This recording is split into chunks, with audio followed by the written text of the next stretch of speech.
Turkish Airlines presents Business Africa.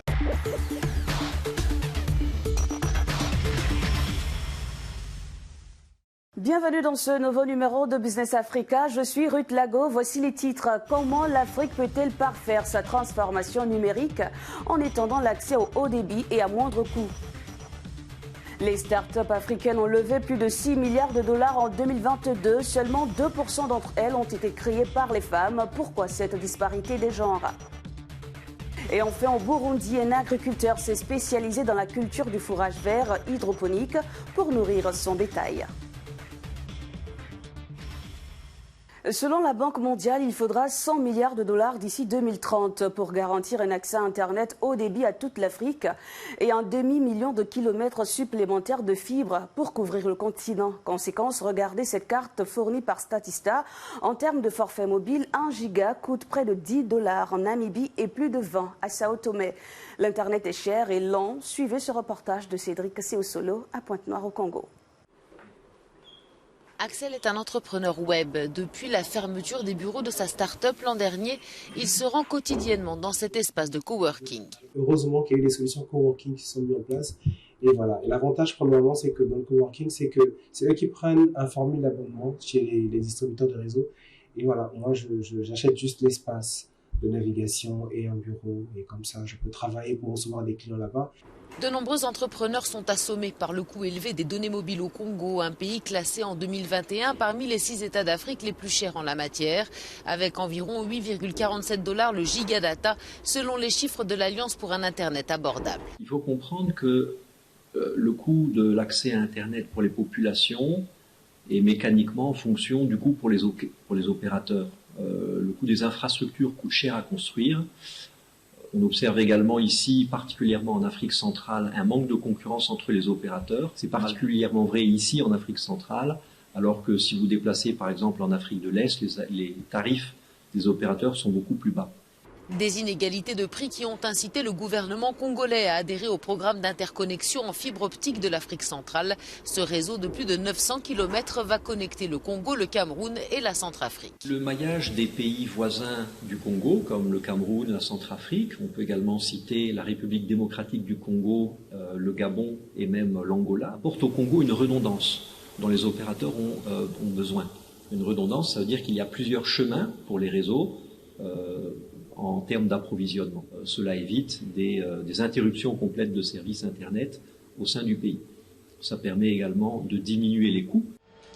En tête des pays aux tarifs Internet les plus élevés en Afrique figurent Sao Tomé et Principe avec plus de 20 dollars le géo de données mobiles, suivi du Botswana et du Togo. Je suis rejointe par messieurs Ayefemi Faozonoro, entrepreneur digital à Cotonou, et Khalifa Ababakar Sarr, fondateur de IGA à Dakar. Et pour vous, monsieur Khalifa, l'Afrique peine à réduire le prix de l'Internet parce qu'elle a négligé son domaine spatial? Je crois effectivement que l'Afrique éprouve aujourd'hui beaucoup de mal à baisser le prix de la connectivité. C'est parce que également, nous n'avons pas encore créé la connexion directe satellitaire. Et il est évident que l'Internet, si ça passe par les opérateurs, avec beaucoup de taxes qu'on applique résolument et les retards liés au déséquilibre de l'aménagement du territoire dans le continent, tous ces facteurs-là et ces contraintes font que l'Afrique peine à se rattraper par rapport au gap numérique que nous connaissons depuis des décennies. On peut expliquer la cherté des coûts des données par 2 ou 3 facteurs. Le premier facteur est pour moi démographique. La taille des marchés, le nombre d'utilisateurs quotidiens d'Internet dans ces pays qui n'est pas suffisamment élevé pour contrebalancer quand même les ressources que les opérateurs investissent. Donc pour moi, c'est un facteur. Il y a un second facteur qui est l'environnement légal, juridique et l'environnement structurel. Parce que derrière, il y a des investissements que les États doivent effectuer, que les États ne font pas souvent. Et il y a un cadre juridique, il y a un cadre légal qui est parfois contraignant, qui est fait de redevances, qui est fait de taxes et autres, qui font que le coût de revient pour l'utilisateur final est assez élevé. Comment favoriser l'accès à une meilleure connectivité, monsieur Oro? Bon, actuellement, au Bénin, je parlerai du cas que je maîtrise le mieux, même s'il y a une vue, une certaine lecture des pays de la sous-région. Le gouvernement a entamé depuis je pense 2016, 2017, un vaste projet de maillage du territoire en fibre optique, donc du nord au sud, de l'est à l'ouest. Et je pense à l'issue de ce maillage, on devrait pouvoir avoir l'opérateur public qui doit pouvoir opérer sur ce réseau et faciliter normalement l'inclusion des populations qui sont en rade.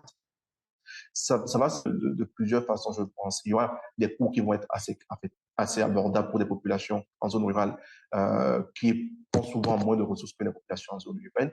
Mais pour moi, il y a un facteur dont il faut tenir compte aussi et qu'on oublie souvent quand on adresse la question du numérique, c'est la question de l'éducation des populations.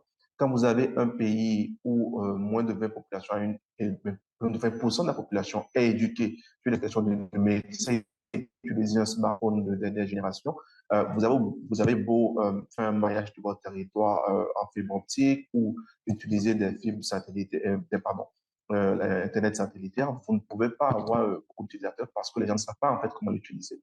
Comment mieux accompagner les startups piliers de cette économie numérique? L'État doit pouvoir jouer le rôle de facilitateur en prenant un cadre législatif, incitatif et protecteur qui encourage les investissements. Je trouve que c'est contre-productif pour nos pays d'avoir des startups qui sont dans nos pays, qui sont déjà enregistrés dans le Delaware aux États-Unis, parce que pour pouvoir recevoir du financement, il faut être enregistré là-bas. Ce n'est pas intéressant pour nous. Et cela arrive parce que justement, nos écosystèmes ne sont pas suffisamment protecteurs pour les investissements. Donc, il faut comprendre que ce sont des investissements à risque. Quand quelqu'un veut mettre un cachet de $100 000 sur une idée, c'est à risque. Quand on veut mettre 1 million, 2 millions ou 10 sur une startup qui est en amorçage, c'est un risque, ou en croissance, c'est un risque. Vous voyez ce que je peux dire? Et il faut pouvoir structurer l'environnement. Au Bénin, par exemple, il y a un seul réseau structuré de business angels, le BIBAN, qui a été créé en 2019. Ce n'est pas suffisant.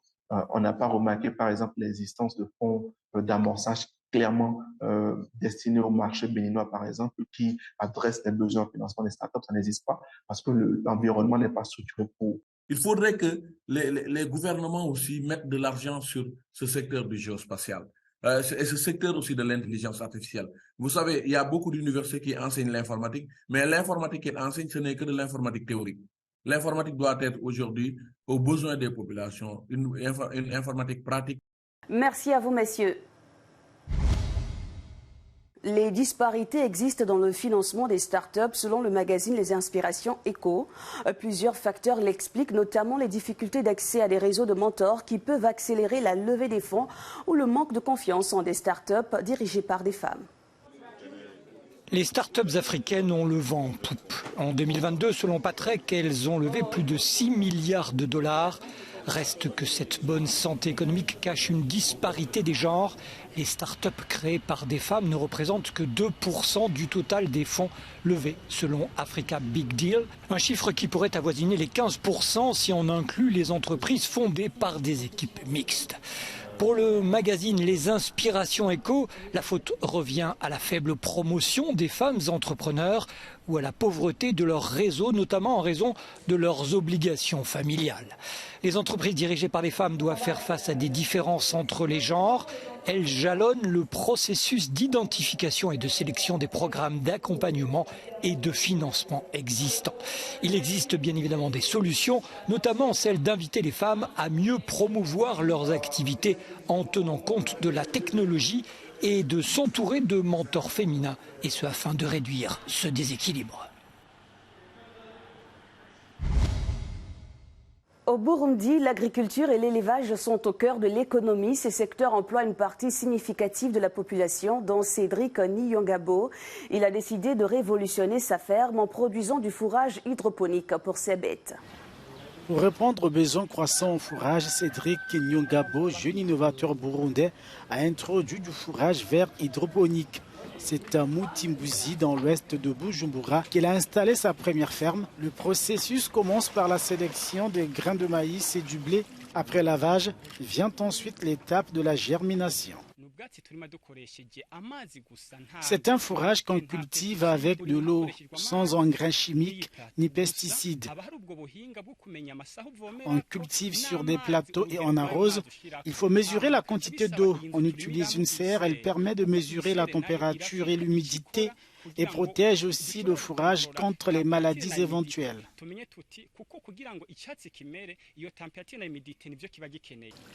Cédric Debourse, 90 centimes de dollars par kilogramme de matière première, ce qui lui donne entre 8 et 10 kg de fourrage qu'il vend 20 centimes de dollars par kilogramme.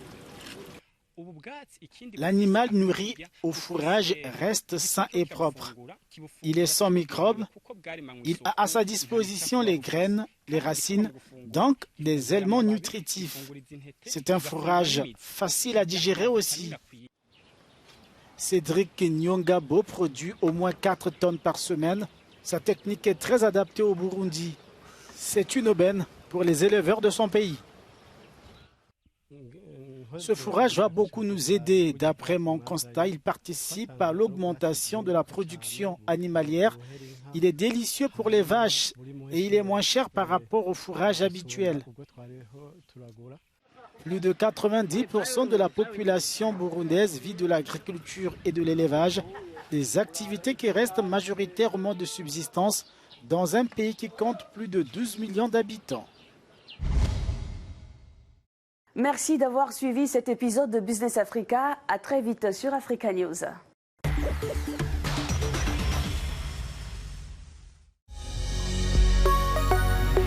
Business Africa was presented by Turkish Airlines.